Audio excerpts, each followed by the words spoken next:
ചേട്ടാ, പത്തനംതിട്ടയിൽ CPM പ്രതിസന്ധിയിലാകുമോ അടുത്ത ഇലക്ഷനിൽ? പത്തനംതിട്ടയിൽ എന്നല്ല വിജയ്, നമ്മുടെ ഇവിടെ നമ്മളോട് സംസാരിക്കാൻ വരുന്ന ചില നമുക്ക് അതിഥിയായിട്ട് വരുന്ന ചില ആൾക്കാരുണ്ടല്ലോ, അവരോട് നമ്മൾ സംസാരിക്കുമ്പോഴത്തേക്ക് അവരിങ്ങനെ ഓരോ കാര്യങ്ങൾ ഇൻസിഡൻറ്റുമായി ബന്ധപ്പെട്ട് നമ്മളോട് സംസാരിക്കുമ്പോൾ അത് ഓരോ ജില്ലയെ സംബന്ധിച്ചുള്ള കാര്യങ്ങളാണ് എന്നുള്ളത് അവരെ നമ്മൾ ഓർമ്മപ്പെടുത്തും. എന്നിട്ട് ഇങ്ങനെ ഈ ജില്ല തിരിച്ച് എടുത്തു കഴിഞ്ഞാൽ ഒരു 200-ലധികം സബ്ജക്റ്റ് ഈ സർക്കാരിനെതിരെ വീശാനുള്ള വാളായിട്ടുണ്ട് ഈ സർക്കാരിനെതിരെ. കാര്യം പ്രതിപക്ഷം പലപ്പോഴും നമ്മൾ ചിന്തിക്കാം, അത് കഴിഞ്ഞ തവണ ഇല്ലായിരുന്നു. കഴിഞ്ഞ തവണ ഉണ്ടായിരുന്നത് എല്ലാം കൊണ്ട് മൂടിയതല്ലേ. ഗോൾഡ് കേസ് കഴിഞ്ഞിട്ടല്ലായിരുന്നു, ഗോൾഡിന്റെ സ്മഗ്ലിംഗ് കേസ് കഴിഞ്ഞിട്ട് ഉടനെയാണ് അത് എന്തുകൊണ്ട് പറ്റിയെന്നറിയോ? അത് പറഞ്ഞുകൊണ്ട് വിഷയം മാറുന്നില്ല.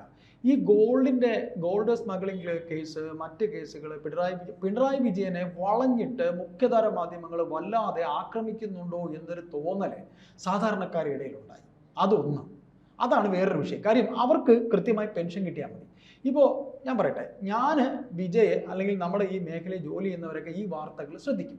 ഇപ്പോൾ വിനുവിൻ്റെ ഡിബേറ്റ് അല്ലെങ്കിൽ അവരുടെ മറ്റ് ചാനലുകളുടെ ഡിബേറ്റൊക്കെ നമ്മൾ ശ്രദ്ധിക്കും. പക്ഷേ സാധാരണക്കാരനെ ഇതൊന്നും ശ്രദ്ധിക്കേണ്ട. അവർക്ക് കിട്ടാനുള്ള പെൻഷൻ കിട്ടുന്നുണ്ടോ എന്ന് നോക്കിയാൽ മതി, അവർക്കുള്ള റേഷൻ കിട്ടുന്നുണ്ടോ എന്ന് നോക്കിയാൽ മതി, അവർക്ക് കിട്ടാനുള്ള മറ്റ് ആനുകൂല്യങ്ങൾ കിട്ടുന്നുണ്ടോ എന്ന് നോക്കിയാൽ മതി. അവിടെ CPM വിജയിച്ചു. പിന്നെ ഈ പറഞ്ഞ വെള്ളപ്പൊക്കം, മറ്റ് ദുരിതാശ്വാസം, അത് CPM എന്ന് പറയുന്ന പാർട്ടിയുടെ കേഡർ സംവിധാനത്തിൽ അവർ ഉണ്ടാക്കിയെടുത്തതാണ്. ആ കേഡർ സംവിധാനത്തിൽ കൃത്യമായി കാര്യങ്ങൾ നടക്കും. അത് പിണറായി വിജയൻ പാർട്ടിയുടെ 3 ടേമിലെ സംസ്ഥാന സെക്രട്ടറി ആയപ്പോൾ അദ്ദേഹത്തിന് അഡ്മിനിസ്ട്രേഷനിൽ വലിയ പ്രയാസമില്ല. നമ്മൾ വിചാരിക്കുന്ന പോലെയല്ല. ഒരു പാർട്ടി CPM എന്ന് പറയുന്ന പാർട്ടിയുടെ ബ്രാഞ്ച് സെക്രട്ടറി മുതൽ അങ്ങേയറ്റം ജില്ലാ സെക്രട്ടറി വരെ കൃത്യമായ കാര്യങ്ങൾ എഴുതി വെച്ചും പ്രവർത്തിച്ചും അജണ്ടയും കാര്യങ്ങളും ആ മിനിറ്റ്സും ഒക്കെ ഉള്ളൊരു പാർട്ടിയാണത്. അതുകൊണ്ടാണ് അദ്ദേഹം ഈ ഭരണതലത്തിൽ വന്നിട്ട്, പിണറായി വിജയൻ നല്ലൊരു അഡ്മിനിസ്ട്രേറ്ററാണ്, അതറിയോ, ഏറ്റവും നല്ല അഡ്മിനിസ്ട്രേറ്ററാണ്. ഞാൻ ചോദിക്കട്ടെ, വിജയുടെ അടുത്ത 1 വർഷത്തേക്കുള്ള പ്ലാൻ വിജയ് എന്തെങ്കിലും ചെയ്തിട്ടുണ്ടോ? അടുത്ത 1 വർഷത്തേക്ക് ഞാൻ എന്ത് ചെയ്യും എന്ന് എവിടെയെങ്കിലും എഴുതി വെച്ചിട്ടുണ്ടോ? പിണറായി വിജയൻ എഴുതി വെക്കും. പിണറായി വിജയൻ അത്രയ്ക്ക് നല്ലൊരു അഡ്മിനിസ്ട്രേറ്റർ ആണെങ്കിൽ എന്തുകൊണ്ട് അടുത്ത വർഷം CPM പത്തനംതിട്ടയിൽ അദ്ദേഹത്തിന് അതുകൊണ്ടാണ് ഞാൻ പറയാൻ വന്നത്. ഇത്തവണ കൈവിട്ടുപോയി. പത്തനംതിട്ടയിൽ എന്ത് സംഭവിച്ചെന്ന് വെച്ചാൽ, നമുക്ക് എല്ലാവർക്കും അറിയാവുന്ന പോലെ ഈ നവീൻ ബാബു എന്ന ഉദ്യോഗസ്ഥന്റെ മരണത്തിലെ ദുരൂഹത അവസാനിച്ചെന്ന് വിജയ് കരുതുന്നുണ്ടോ? ഇല്ല.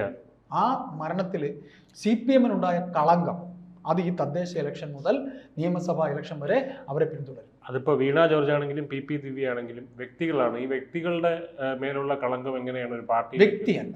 ഇപ്പൊ ഞാൻ ഒരു ഉദാഹരണം പറയാം. ഞാൻ ഏതെങ്കിലും ഒരു പാർട്ടിയുടെ അംഗമാണ്. ഞാനത് എടുത്ത് പറയാൻ കാരണം ഒന്നും കൂടെ പറയാം. അതായത് ഇപ്പോൾ KK ശൈലജ എന്ന് പറയുന്ന ഈക്വലി വീണയോടൊപ്പം തന്നെ ഈക്വലി ബാഡായിട്ടുള്ള ഒരു ആരോഗ്യ മന്ത്രിയാണ് KK ശൈലജ. ഒരിക്കലും ഞാൻ സമ്മതിക്കില്ല. സ്പ്രിംഗ്ലർ വിവാദം അവരുടെ കാലത്താണ് ഉണ്ടായത്. അത് അവരറിയാതെ എന്ന് പറഞ്ഞാൽ അവർ ആരോഗ്യമന്ത്രിയായിട്ടിരിക്കുന്നവർ അറിയാതെ രോഗികളുടെ വിവരമെടുത്ത് ഒരു സ്വകാര്യ കമ്പനിക്ക് വിൽക്കുക എന്ന് പറഞ്ഞു കഴിഞ്ഞാൽ അതിൽ പരം മറ്റൊരു ഒരു നാണക്കേട് ആ സർക്കാരിന് പറയാനില്ല. അവർക്കതിൽ പങ്കില്ല. പിന്നെ PP കിറ്റ് വിവാദം, PP കിറ്റ് 500 രൂപയ്ക്കുള്ള PP കിറ്റ് 1500 രൂപയ്ക്ക് എടുത്ത് വിറ്റതും, കൺസ്ട്രക്ഷൻ കമ്പനികൾക്ക് എടുത്ത് PP കിറ്റ് നിർമ്മാണം കൊടുത്തതും, ഇതെല്ലാം KK ശൈലജയുടെ കാലത്താണ്. അപ്പൊ ഇതെല്ലാം ഈക്വലി ബാഡാണ്. പിന്നെ ഒരു കാര്യമുണ്ട്, അവർക്ക് കുറച്ചും കൂടെ കാര്യക്ഷമത, അതായത് തമ്മിൽ ഭേദം തൊമ്മൻ എന്ന് പറയുന്ന ഒരു ഇതുണ്ടായിരുന്നു.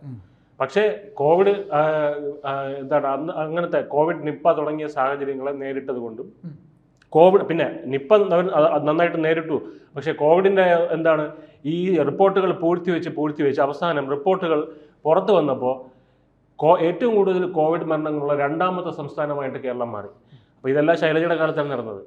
പക്ഷേ ഞാൻ പറയുന്നത്, വീണ ജോർജ് ഇപ്പോൾ പ്രതിക്കൂട്ടിലാണ്. പക്ഷെ അതൊരിക്കലും ഒരു പാർട്ടിയെ ബാധിക്കും എന്ന് ഞാൻ വിശ്വസിക്കുന്നു. പിന്നെ വിജയുടെ ഞാൻ അങ്ങനെ പറയുന്നില്ല. അത് വിജയുടെ കൺസെപ്റ്റ്, അത് വിജയുടെ എന്ത് കൺസെപ്റ്റ് എന്താണ്? ഒരിക്കലുമില്ല. അതായത് ഞാൻ പറഞ്ഞ വിഷയത്തിലൂടെ യോജിക്കാത്തതെന്ന് പറയും. എനിക്ക് യോജിക്കാൻ പറ്റാത്തത്, ഇപ്പൊ അവർ ഒരു വ്യക്തിയല്ല, അവർ സ്വതന്ത്ര സ്ഥാനാർത്ഥിയായിട്ട് മത്സരിച്ചത്. ഈ വീണ ജോർജിന്റെ കാര്യം, വീണ ജോർജ് സ്വതന്ത്രമായി CPM എന്ന് പറയുന്ന പാർട്ടിയുടെ സ്ഥാനാർത്ഥിയാണ്. അവർ കാട്ടിക്കൂട്ടുന്നല്ല ആ പാർട്ടിക്കൂടെ ബാധകമാണ്. ഇപ്പൊ ശൈലജയുടെ കാര്യം പറഞ്ഞു. KK ശൈലജ CPM-നകത്ത് വെൽ ടാർഗറ്റഡ് ആണ്. അവർക്ക് ഒരിക്കലും ഉന്നതി ഉണ്ടാവരുത്, അവരൊരിക്കലും പൊങ്ങി വരരുതെന്ന് കരുതുന്ന എത്ര നേതാക്കൾ ഈ പാർട്ടിക്കകത്തുണ്ട്. സംസ്ഥാന സെക്രട്ടേറിയറ്റ് ഉണ്ടെന്നറിയാം. അതുകൊണ്ടാണ് ഈ സ്പ്രിംഗ്ലർ വിവാദമൊക്കെ പൊങ്ങി വന്നത്. അവർ ഈ പറയുന്ന PP കിറ്റ് സ്പ്രിംഗ്ലർ വിവാദം അവരറിയാതെ നടക്കുമോ? അവരവിടെ ഇരുന്ന് ന്യായീകരണ ക്യാപ്സ്യൂളുകൾ പറയല്ലേ?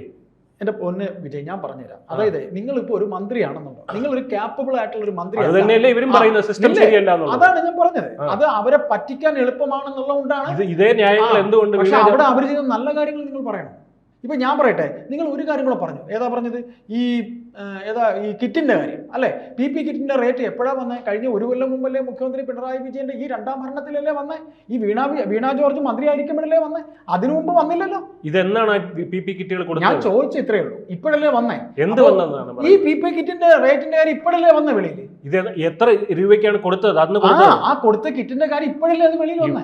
എപ്പോഴോ വരട്ടെ, 10 വർഷം കഴിഞ്ഞിട്ട് വരട്ടെ. 10 വർഷം കഴിഞ്ഞിട്ട് വന്നിരുന്നാലും പാർട്ടിക്കകത്ത് പണിയാൻ ആളുണ്ട് എന്നുണ്ടെങ്കിൽ പണി വരും. ഇത് പിണറായി വിജയൻ ഞാൻ പറഞ്ഞുതരാം. അവരെ ഈ പറയുന്ന വടകര നിർത്തി അവർക്കെതിരെ കാഫിർ വിവാദം വന്നത് അത് ആരിട്ടത്? മുസ്ലിം സംഘടനയിലെ അധ്യാപകം ഇട്ടതാണ്, അല്ലാതെ വേറെ ആരും ഇട്ടത്. അത് ഈ പാർട്ടിക്കാരാണ് ഇട്ടത്. വിജയ് നമ്മൾ വിചാരിക്കുന്ന പോലെ അല്ല. ഇപ്പൊ വിജയും ഞാൻ പുറത്തുനിന്ന് കാണുന്നതല്ല ഈ CPM പാർട്ടി എന്ന് പറയുന്നത്. അതിനകത്ത് തന്നെ തൊഴുത്തി കുത്തുണ്ട്. ഇപ്പൊ എനിക്കെതിരെ ഒരു അലിഗേഷൻ ഉണ്ടാക്കണം. ഇവിടെ ഈ കാണുന്ന ലെനിൻ സെന്ററിൽ പിന്നെ ഗോപി കോട്ടമുറിക്കൽ എന്ന് പറഞ്ഞ പാർട്ടിയുടെ ജില്ലാ സെക്രട്ടറിക്ക് പെണ്ണ് കേസിൽ കുരുക്കാനായിട്ട് ബുക്കിനിടയിൽ അത് മാർക്സിന്റെ ലെനിന്റെയോ മൂലധനത്തിനകത്ത് ഒളിക്യാമറ വെച്ചവന്മാരാണ് ഇവന്മാർ. അതറിയോ നിങ്ങൾക്ക്? അങ്ങനെയുള്ള പാർട്ടിയാണ് ഈ പാർട്ടി. അതിനെക്കുറിച്ച് ഞാനും വിജയം കാണുന്ന പോലെ പെരിഫറൽ അല്ല. അതിനകത്ത് ഒരുപാട് കാര്യങ്ങൾ കയറിപ്പോവാനുണ്ട്. നമ്മൾ വെറുതെ തർക്കിച്ചിട്ട് കാര്യമില്ല. ഇതിനകത്ത് ഈ പാർട്ടി അങ്ങനെ തർക്കം ആരംഭിക്കുന്ന എവിടെയെന്ന് പറഞ്ഞാൽ, ഞാൻ ഈ പാർട്ടി അതപ്പതിച്ച പാർട്ടിയാണെന്ന് അതിനൊന്നും എനിക്ക് തർക്കമില്ലാത്ത കാര്യമൊന്നുമില്ല. പക്ഷെ ഞാൻ പറയുന്നത്, ശൈലജ എന്ന് പറയുന്ന ഒരു ആരോഗ്യമന്ത്രി, ഇപ്പൊ നിങ്ങൾ പറയുന്ന ഈ വീണ ജോർജ് വീണ ജോർജ് പറയുന്നത് എന്താണ്? അതേ തന്നെയാണ് നിങ്ങൾ ഇപ്പൊ ശൈലജ ടീച്ചറിനെ ന്യായീകരിക്കാൻ വേണ്ടി പറയുന്നത്. അവരറിഞ്ഞില്ല എന്ന് പറയുന്നത് അവരുടെ പോരായ്മ. ഞാൻ ശൈലജ ടീച്ചർ മുഖ്യമന്ത്രി പിണറായി വിജയന്റെ മൂക്കിൻ തുമ്പിലാണ് ശിവശങ്കരൻ ഈ പരിപാടി ഒപ്പിച്ചത്. അപ്പൊ പിണറായി വിജയൻ പറയാണ്, ഒരു മന്ത്രി ഒരിക്കലും ഒരു ഉദ്യോഗസ്ഥനെ ഇത്ര കണ്ട് വിശ്വസിക്കരുത്. അത്ര ഞാൻ പറഞ്ഞോളൂ. പിണറായി വിജയൻ അറിഞ്ഞില്ല എന്ന് പറയുമ്പോൾ പിണറായി വിജയൻ ആ സ്ഥാനത്തിരിക്കാൻ കൊള്ളില്ല.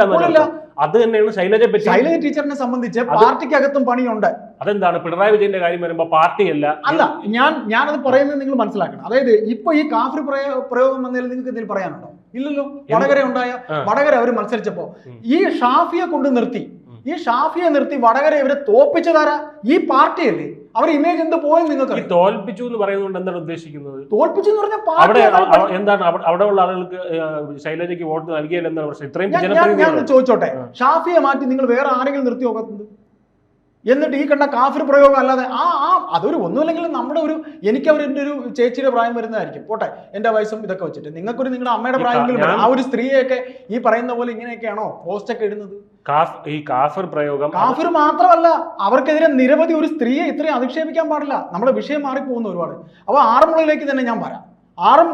ആറന്മുളയല്ല, ഈ പറയുന്ന പോലെ പത്തനംതിട്ട ഇവർ ഒരുപാട് പ്രതിസന്ധികൾ നേരിടേണ്ടി വരും. പത്തനംതിട്ട ആറന്മുള വീണ ജോർജിനെ ഇനി മത്സരിപ്പിക്കത്തില്ല. വീണ ജോർജിനെ മത്സരിപ്പിക്കാനുള്ള സാധ്യത തീരെയില്ല. എൻ്റെ വിഷയം അതായതുകൊണ്ടാണ് ഞാൻ വിഷയത്തിലേക്ക് തന്നെ വരുന്നത്. അതായത് ഇവരെ സംബന്ധിച്ച്, പാർട്ടിയെ സംബന്ധിച്ച്, പാർട്ടിക്ക് രണ്ടാമതൊരിക്കൽ കൂടി വീണ ജോർജിനെ മത്സരിപ്പിച്ചാൽ ഒന്നാമത്തെ കാര്യം അവർക്കെതിരെ ഭയങ്കരമായ അലിഗേഷൻ ഉണ്ട്. പിന്നെ അവർ രക്ഷപ്പെടാൻ വേണ്ടി വേണമെങ്കിൽ പറയും CPMന് പിന്നെ രണ്ടാമതൊരിക്കൽ കൂടി മത്സരിച്ചവരെ നിർത്താൻ താല്പര്യമില്ല. അത് ചിലപ്പോൾ പിണറായി വിജയനോ ഏതിനും മുട്ടാപ്പോക്ക് അവർക്കുണ്ടല്ലോ. അപ്പോൾ പത്തനംതിട്ടയിൽ തദ്ദേശ ഇലക്ഷൻ മുതൽ നിയമസഭാ ഇലക്ഷൻ വരെ ഇത്തരത്തിൽ ഉള്ള ഒരു എന്താ പറയുക, പാർട്ടിക്ക് അവിടെ നേരിടാൻ പോകുന്ന പ്രതിസന്ധി വളരെ രൂക്ഷമാണ്. കാര്യം ഈ വീണ ജോർജ് ആദ്യം സ്വതന്ത്ര സ്ഥാനാർത്ഥിയായിട്ടാണ് ആദ്യം മത്സരിക്കുന്നത്. 2016 മത്സരിക്കുന്നത്. ഈ 2021 പിന്നെ അവർ പാർട്ടി അംഗമായി. ഈ പാർട്ടി അംഗമായി അവർ മത്സരിച്ച് ഇപ്പോൾ അവർ ജയിച്ചു കഴിഞ്ഞിട്ടുണ്ട്. ഈ അലിഗേഷൻ വരുന്ന സമയത്ത് ഇവരിപ്പോൾ ക്ഷണിതാവാണ്, സംസ്ഥാന കമ്മിറ്റിയിൽ ക്ഷണിതാവാണ്. വിജയ്ക്കറിയാം, ഒരു പാർട്ടിയുടെ ബ്രാഞ്ച് മുതൽ ലോക്കൽ ഏരിയ അങ്ങനെയൊക്കെ തുടങ്ങി സംസ്ഥാന കമ്മിറ്റി വരെ എത്തണമെങ്കിൽ സാധാരണ ഒരു പ്രവർത്തകൻ എത്ര കൊല്ലം പ്രവർത്തിക്കണം നിങ്ങൾക്കറിയാം. അതും കണ്ണൂരുകാരനല്ലെന്നുണ്ടെങ്കിൽ അവൻ എത്ര കൊല്ലം പ്രവർത്തിക്കണം. ഇപ്പോൾ അവർ ക്ഷണിതാവാണ്. അന്ന് തന്നെ പത്മകുമാർ എന്ന് പറഞ്ഞൊരു നേതാവ്, പത്തനംതിട്ടയിലൊരു നേതാവ്, പാർട്ടി ഇപ്പോഴേ തന്നെ 7 കീറാണ് പത്തനംതിട്ട. പത്മകുമാർ എന്ന് പറഞ്ഞ് ദേവസ്വം ബോർഡിൻ്റെ മുൻ MLA ആണ്. അദ്ദേഹം അതിൻ്റെ അതിർത്തി അറിയിച്ചു. ഉദയഭാനു പഴയ ജില്ലാ സെക്രട്ടറി, അദ്ദേഹം മാറി. ഇപ്പോൾ രാജു എബ്രഹാം. അപ്പോൾ ചുരുക്കത്തിൽ ഇനി ഒന്നുകൂടെ പറഞ്ഞുകൊണ്ട് ഈ സംസാരം അവസാനിപ്പിക്കാം. വീണ ജോർജിനെ മാറ്റിയിട്ട് നിർത്താൻ പോകുന്നത് ബെന്യാമിനാണ്. ബെന്യാമിനെ അറിയാലോ, ആടുജീവിതം എന്ന് പറയുന്ന നോവൽ എഴുതിയ ബെന്യാമിൻ അവരുടെ സമുദായക്കാരനാണെന്ന് പറഞ്ഞോണ്ടാ. എന്തർത്ഥത്തിൽ നൂല് വഴി കെട്ടി ബെന്യാമിനെ ഇറക്കും?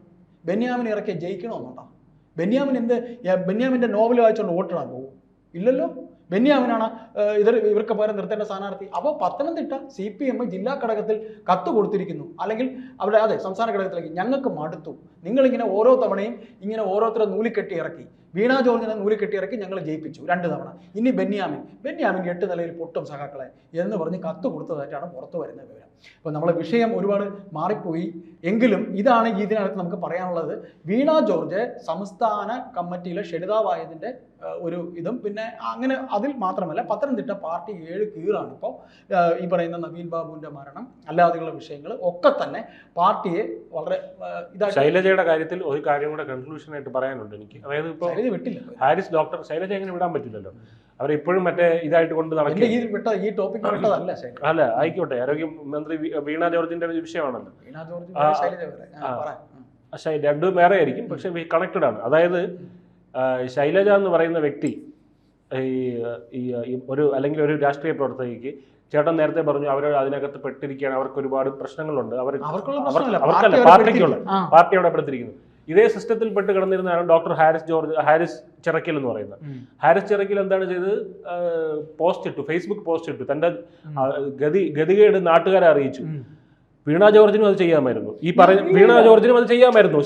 അതാ ഞാൻ പറഞ്ഞത്, വീണ ജോർജിനും ശൈലജയ്ക്ക് അത് ചെയ്യാൻ പറ്റില്ല. അവര് പാർട്ടി, ഞാൻ പറയട്ടെ, അവര് പാർട്ടി ഏർപ്പെടുത്തി. പക്ഷെ അവർ ഈ പറയുന്ന ഞാൻ പറയുന്നത് ഈ തലയിലെടുത്ത് വെച്ചുകൊണ്ട് നടക്കുന്ന ആൾക്കാരാവണമെന്നെങ്കിൽ അത് ചെയ്യാനുള്ള ബാധ്യത ജനങ്ങളോട്, അത് ചെയ്യാനുള്ള, ജയിപ്പിച്ചുവിട്ട ജനങ്ങളോട് അത് ചെയ്യാനുള്ള ബാധ്യത അവർക്ക് അങ്ങനെ ഫേസ്ബുക്ക് പോസ്റ്റ് ഒന്നും ഓപ്പൺ ആയിട്ട് ഇടാൻ പറ്റില്ല.